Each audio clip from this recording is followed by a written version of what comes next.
quick, let's make some chili. First, I started out with a cup of chili beans and 3 cups of water and a packet of chili seasoning. I cheated.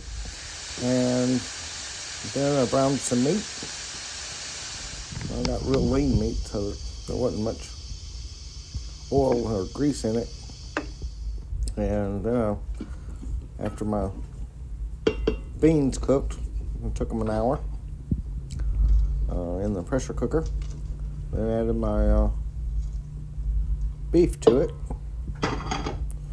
And then I added a can of tomatoes with chilies. And then I cooked it in about 10 more minutes. Then scooped it into a bowl, added some cheese and some more cheese and some, let's see, what did I add here? Sour cream. And some more sour cream